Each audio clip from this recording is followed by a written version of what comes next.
ప్రస్తుతం మనతో వినోద్ రెడ్డి గారు ఉన్నారు. వినోద్ రెడ్డి గారికి టికెట్ కేటాయించడం పట్ల ఏమనుకున్నారు ఒకసారి వారి మాటల్లో అడిగి తెలుసుకునే ప్రయత్నం చేద్దాం. Sir, congratulations. మీకు పవన్ కళ్యాణ్ గారు టికెట్ కేటాయించడం పట్ల మీరు ఎలా ఫీల్ అవుతున్నారు? చాలా చాలా తృప్తిగా ఉంది, చాలా చాలా ఆనందంగా ఉంది.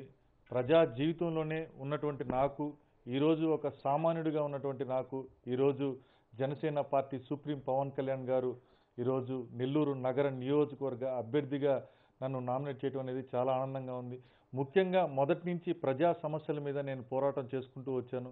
ఏదైతే పవన్ కళ్యాణ్ గారు న్యూ ఏజ్ పాలిటిక్స్ అని చెప్పారో, యువతరానికి 25 కేజీల బియ్యం కాదు కావాల్సింది, 25 సంవత్సరాల మంచి భవిష్యత్తు కావాలి ఆంధ్ర రాష్ట్రానికి అని చెప్పినట్లుగా నాతో పాటు కలిసి 30 సంవత్సరాలు ప్రయాణం చేసేవాళ్ళు నాతో పాటు నిలబడండి అని చెప్పి ఆయనకి ఏదైతే మేము నామినేట్ చేసుకున్నామో దాన్ని నమ్మి మొత్తం పార్టీ అంతా ఎంక్వైరీ చేసి మంచి అభ్యర్థులలో భాగంగా నాకు అవకాశాన్ని కల్పించిన దానికి మరొకసారి పార్టీ పెద్దలందరికీ పేరు పేరున ధన్యవాదాలు తెలియజేసుకుంటూ, ప్రత్యేకంగా పవన్ కళ్యాణ్ గారు అటుపక్క ఎంతోమంది ఆర్థిక శక్తివంతులు ఉన్నా కూడా లేదు, ఖచ్చితంగా ప్రజల్లో ఉన్నటువంటి సామాన్య యువకుడు ఖచ్చితంగా ఎమ్మెల్యేగా అవుతారని చెప్పేసి నన్ను ఆశీర్వదించి ఈరోజు నన్ను బరిలోకి దింపేయడానికి ఇచ్చినటువంటి అవకాశాన్ని ఖచ్చితంగా సద్వినియోగం చేసుకొని జన సైనికులందరితో కలిసికట్టుగా ప్రయాణం చేసి, మెగా కుటుంబ అభిమానులందరితో కలిసికట్టుగా ప్రయాణం చేసి, అన్ని కులాల్ని అన్ని మతాల్ని ఏకం చేసి ఒక నూతన వడవడిక 175 నియోజకవర్గాల్లో నెల్లూరు నగర నియోజకవర్గంలో జనసేన పార్టీ జెండాని రెపరెపలాడించడం ధ్యేయంగా ఖచ్చితంగా అందరం కలిసికట్టుగా కథం తొక్కుతామని చెప్పేసి మీ ద్వారా తెలియజేసుకుంటున్నాను సార్. నెల్లూరు పట్టణం చూస్తే ఒకవైపు మంత్రి నారాయణ, మరోవైపు ప్రతిపక్షంలో ఉన్నటువంటి అనిల్ కుమార్ యాదవ్, ఇద్దరు యోధాన యోధులు తలపడుతున్నారు. వారి కాడికి ఎటువంటి భిన్నమైన వ్యూహాలతో మీరు ప్రజల్లోకి వెళ్తారు? సార్, ఖచ్చితంగా ఈరోజు ఆంధ్ర రాష్ట్రంలో ఉన్నటువంటి 13 జిల్లాల్లో 175 నియోజకవర్గాల్లో ఒక ప్రత్యేకమైనటువంటి నియోజకవర్గం నెల్లూరు నగర నియోజకవర్గం. ముఖ్యంగా 1983లో ఎన్టీ రామారావు పార్టీ పెట్టినప్పుడు ఆ రోజు తెలుగుదేశం పార్టీ తరఫున కొత్త పార్టీ కొత్త అభ్యర్థిగా ఆనం రామనారెడ్డి గారు గెలవడం జరిగింది. అదేవిధంగా 1990 దశకాల్లో సూర్యుడి గుర్తు మీద జేకే రెడ్డి గారు గెలవడం జరిగింది. అదేవిధంగా 2009లో పీఆర్పీ పార్టీ పెట్టినప్పుడు ముంగమూరి శ్రీధరకృష్ణారెడ్డి గారు ఎమ్మెల్యేకి గెలవడం జరిగింది. అదేవిధంగా 2014లో వైఎస్ఆర్సీపీ మొదటిసారిగా ఎలక్షన్లోకి వచ్చినప్పుడు కొత్త పార్టీ కొత్త అభ్యర్థిగా అనిల్ కుమార్ యాదవ్ గెలవడం జరిగింది. అదేవిధంగా 2019 ఎలక్షన్లో మొదటిసారిగా బరిలో దిగబోతున్నటువంటి జనసేన పార్టీ తరఫున నేను ఖచ్చితంగా గెలుస్తా అని చెప్పేసి మీకు తెలియజేసుకుంటున్నాను. అదేవిధంగా వాళ్ళు ఏ విధంగా ఎంత శక్తివంతులైనా కూడా ప్రజాబలం ప్రజాధైర్యం ఉన్నటువంటి పార్టీ జనసేన పార్టీ, ప్రజల కోసం అనునిత్యం పోరాడుతున్నటువంటి పార్టీ జనసేన పార్టీ. ఆ పార్టీ యొక్క సిద్ధాంతాలని, ఆ పార్టీ యొక్క మేనిఫెస్టోలోని అంశాలని, అదేవిధంగా నెల్లూరు నగరంలో ఇప్పటి వరకు మంత్రినారాయణ చేసినటువంటి ఆ దుస్థితిని, ఏదైతే హడ్కో రుణాల యొక్క విషయాల్ని, రోడ్ల యొక్క విధ్వంసాలని, ఆయన యొక్క కమిషన్ల యొక్క వ్యవహారాన్ని, ప్రజల్ని ఏ విధంగా పనంగా పెట్టి అప్పులు పాలు చేసి ఈ విధంగా అభివృద్ధి అనేటటువంటి బూచి చూపించి ఈరోజు చేసినటువంటి వ్యవహారాన్ని, అదేవిధంగా ఏదైతే వైఎస్ఆర్సీపీ అనిల్ కుమార్ యాదవ్ ఉన్నారో ఈ రోజుకి కూడా దాదాపుగా ప్రతి నెల 2,50,000 రూపాయలు జీతం తీసుకుంటా ప్రజల పక్షాన గెలిచి కనీసం అసెంబ్లీలోకి కూడా పోకుండా ఈరోజు వాళ్ళు ఏ విధంగా గత 5 సంవత్సరాలుగా ఇప్పటి వరకు ప్రజల కోసం ఆయన ఒక్క పని చేసింది కూడా ఏమీ లేదు. కాబట్టి ప్రజలకి ఇవన్నీ కూడా క్షుణ్ణంగా అర్థమయ్యేటట్టుగా తెలియజేస్తాం. ఈరోజు మంత్రి నారాయణ దొడ్డిదారిన వచ్చి ఎమ్మెల్సీ నుంచి మంత్రి వేసి ఈరోజు దాదాపుగా 4,000 కోట్ల రూపాయల్లో ఎంతో వందల కోట్ల రూపాయల కమిషన్ తీసుకొని ఈరోజు కార్పొరేట్ కళాశాలలో ఏ విధంగా అయితే లబ్ధి పొందుతున్నాడు, మెడికల్ కళాశాలలో ఏ విధంగా అయితే లబ్ధి పొందుతున్నాడు, హాస్పిటల్లో ఏ విధంగా అయితే లబ్ధి పొందుతున్నాడు, వాటికంటే ఎక్కువగా డబ్బు సంపాదించుకోవచ్చు ఈ రాజకీయాలు అని చెప్పి నమ్మినటువంటి వ్యక్తి మంత్రి నారాయణ తెలియజేసే విషయాన్ని కూడా ప్రజలకి ఖచ్చితంగా తీసుకుని వెళ్తాం. అదేవిధంగా అనిల్ కుమార్ యాదవ్ లాంటి వ్యక్తులు ఈరోజు గెలిచినా ఓడినా వారి వల్ల ఎటువంటి ఉపయోగం అనేది ఈ నెల్లూరు నగర నియోజకవర్గానికి ఉండదు. ఖచ్చితంగా ప్రజల పక్షాన నూతన తర రాజకీయాలకి తెర తీయడానికి జనసేన పార్టీ తరఫున ఖచ్చితంగా పోరాడి ఖచ్చితంగా వాళ్ళని ఫేస్ చేసి ఖచ్చితంగా విజయాన్ని సాధిస్తామని చెప్పి తెలియజేసుకుంటున్నాం సార్. మీకు ఓటేయాలంటే ప్రజలకు మీరు ఎటువంటి భరోసానిస్తారు? ఒక యోధాన యోధులు, అదేవిధంగా ప్రజా సమస్యల పరిష్కారానికి మేమున్నామంటూ అధికార ప్రతిపక్ష పార్టీలు పోటాపోటీ పడుతున్నాయి. మీరు నూతనంగా ఎన్నికలకు వస్తున్నారు, ప్రజలకు మీరు ఎటువంటి భరోసానిస్తారు? ఖచ్చితంగా సార్, ఈరోజు భారతదేశంలోనే అత్యధికంగా ముంబై తర్వాత స్వర్ణకార కార్మికులు దాదాపుగా 50,000 మంది నెల్లూరు నగర నియోజకవర్గంలో కార్మికులు పనిచేస్తున్నారు. వాళ్ళ పరిస్థితి ఏ విధంగా ఉంటుందంటే వాళ్ళ వెన్నుపూస కాడి నుంచి కళ్ళు చూపుతో సహా 45 సంవత్సరాలకే పోతూ ఉంది. కాబట్టి వాళ్ళకి ప్రత్యేకమైనటువంటి మా అధ్యక్షులు పవన్ కళ్యాణ్ గారి దృష్టికి కూడా తీసుకుని వెళ్ళాం.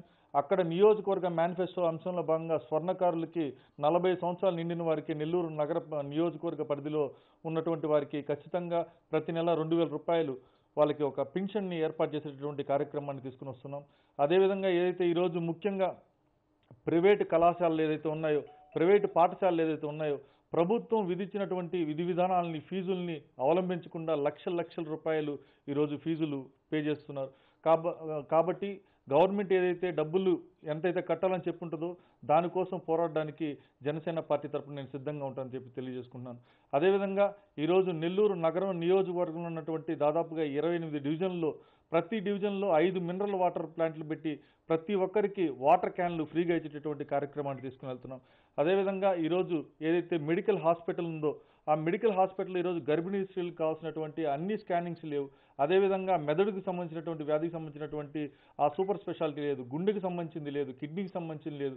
ఇలాగా సిటీ స్కాన్ కానించి ఎంఆర్ఐ స్కాన్ కానించి ఏ స్కాన్ కూడా లేదు. ఖచ్చితంగా వాటన్నిటిని ఏర్పాటు చేసి ఆ సూపర్ స్పెషాలిటీ హాస్పిటల్గా దాన్ని వీలైనంత త్వరగా చేసి ఖచ్చితంగా నెల్లూరు నగర ప్రజల నియోజకవర్గ ప్రజలకు ఉపయోగపడే విధంగా చేయడానికి మేము సిద్ధంగా ఉంటాం. అదేవిధంగా ముఖ్యంగా ఈరోజు ప్రధానంగా ఈ నెల్లూరు నగరంలో దాదాపుగా బిజినెస్ వ్యాపారస్తులు కావచ్చు, అదేవిధంగా ఉద్యోగం చేసేవాళ్ళు కావచ్చు, కనీసం టాయిలెట్స్కి పోవడానికి కూడా రోడ్లో వెళ్తూ ఉంటే చాలా ఇబ్బందికరంగా ఉంది. దాదాపుగా ముఖ్యమైనటువంటి ప్లేసుల్లో 20 చోట్ల హై లెవెల్ బాగా హై టెక్నాలజీతో టాయిలెట్స్ను కూడా నిర్మించేటటువంటి కార్యక్రమాన్ని జనసేన పార్టీ తరఫున చేస్తాం నెల్లూరు నగర నియోజకవర్గంలో.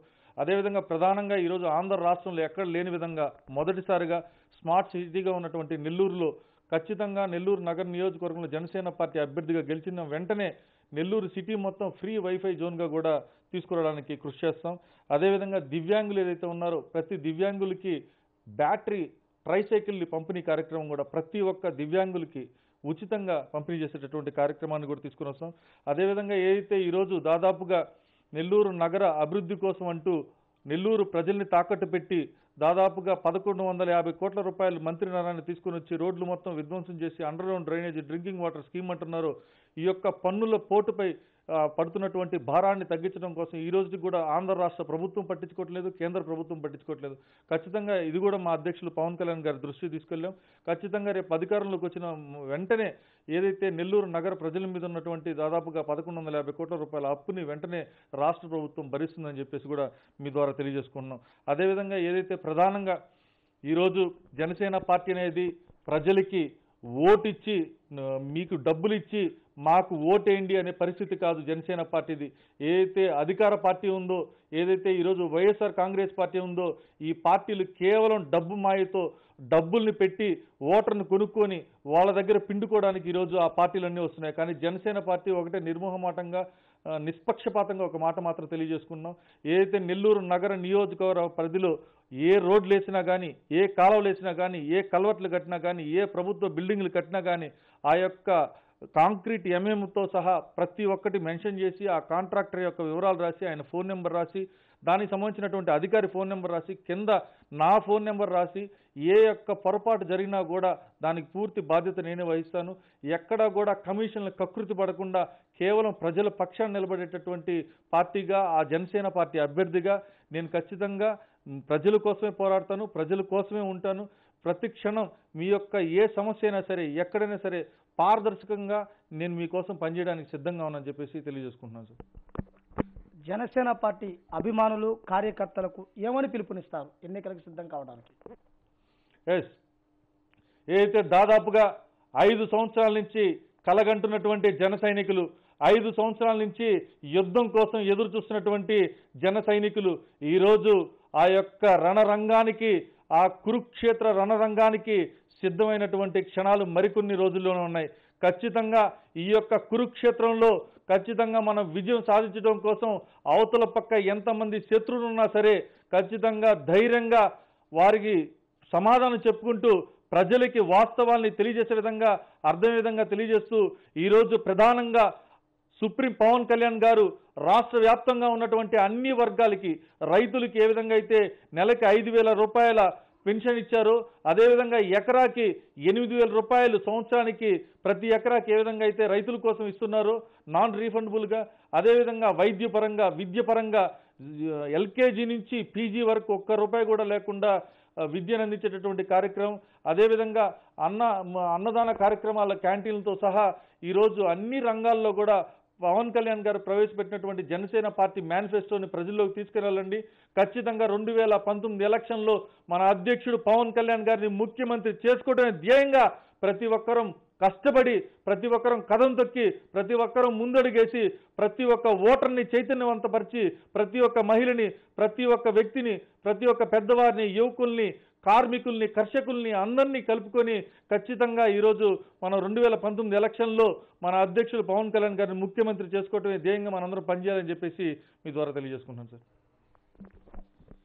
ప్రజా సమస్యల పరిష్కారానికి ప్రజల్లో ఉండి ప్రజల కోసం ప్రజల్లో నిరంతరం పనిచేస్తాను, ఒక్క అవకాశం ఇస్తే నెల్లూరు నగరాన్ని అభివృద్ధి పదం వైపు నడిపిస్తానంటూ కూడా యువకుడు చెప్పటమే కాకుండా ప్రజల తరపున ప్రజా సమస్యలపై కూడా అసెంబ్లీలో పోరాడే అవకాశం ఇవ్వాలని కోరుతున్నారు. జనసేన పార్టీ అధినేత పవన్ కళ్యాణ్ సీఎం చేయడమే తమ ధ్యేయం, నెల్లూరు నగర అభివృద్ధికి కంకణం కట్టుకొని మరీ పనిచేస్తామని కూడా చెప్పడం జరుగుతుంది.